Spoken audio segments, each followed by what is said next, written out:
지난 11일에서 13일 영국 코널에서 열린 G7 정상회의 기념사진입니다. 영국의 보리스 존슨 총리가 사진의 중앙에 위치해 있고요. 문재인 대통령은 앞줄 오른편에 있습니다.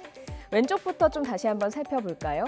남아공 대통령이 있었고요. 스가 일본 총리, 마크롱 프랑스 대통령, 메르켈 독일 총리, 캐나다 총리, 그리고 호주 총리도 보입니다.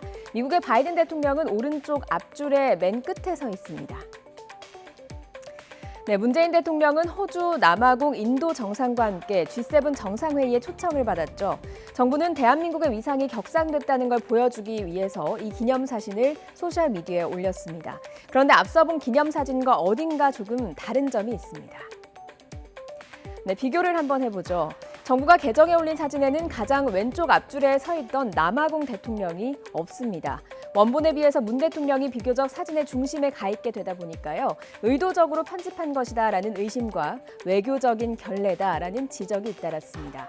논란이 일자 정부는 실수였다며 원본 사진으로 수정을 해서 다시 올렸습니다. 스가 일본 총리가 SNS에 올린 G7 정상회의 사진도 한번 보시죠. 원본 사진의 절반만 올렸습니다.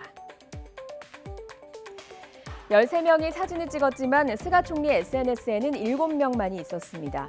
오른쪽에 있었던 문재인 대통령과 바이든 미국 대통령도 잘렸습니다. 워낙 바닷가 쪽인 가장 왼쪽에 자리하고 있었던 스가 총리여서 중심에 있는 느낌이 들진 않지만 원본과 비교를 해보면 스가 총리가 조금 더 눈에 띄는 건 사실입니다.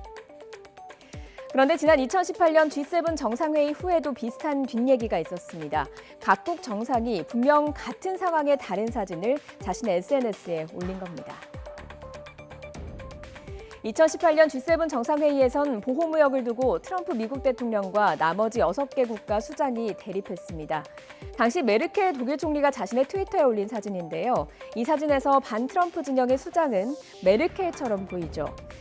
하지만 마크롱 프랑스 대통령이 당시 트위터에 올린 사진을 보면 같은 상황인데도 오히려 마크롱 대통령이 트럼프를 향해서 열변을 토하고 있고요. 앞선 메르켈과 마크롱의 트윗 사진에선 초점 없는 눈의 방관자 모습이었던 아베 일본 총리, 대화의 중심에서 트럼프를 노려보며 적극적으로 참여하는 듯한 모습을 자신의 SNS에 올렸습니다. 2017년 7월 문재인 대통령이 다자 정상외교 무대에 사실상 처음으로 등판할 때 이 단체 기념사진을 두고도 궁금증이 있었습니다. 보시다시피 문재인 대통령이 오른쪽 제일 구석에 있었던 자리 배치 때문인데요. 트럼프 당시 미국 대통령 그리고 마크롱 프랑스 대통령도 왼쪽 제일 구석에 자리를 하고 있죠. 사실 단체 사진의 자리 배치의 비밀은 재임 기간이었습니다. 의장국 수장이 가장 중앙에 자리를 잡게 되고요. 나머지는 재임 기간의 순으로 배치를 하고 있습니다. 앞줄에는 대통령, 둘째 줄엔 총리가 서고요. 마지막 줄엔 국제기구 수장들이 서게 됩니다. 문 대통령, 트럼프와 마크롱 대통령이 구석에 있는 건 당시에 취임하지 얼마 안 됐기 때문입니다. 이번에 열린 G7 정상회의 기념사진도 마찬가지입니다. 재임 4년 차인 문재인 대통령이 5개월 차인 바이든 대통령보다 더 중앙에 자리를 잡고 있는 이유기도 하고요. 스가 일본 총리는 1년이어서 다른 총리들보다 재임 기간이 짧아 사진 왼쪽 가장 끝에 자리를 하게 된 겁니다.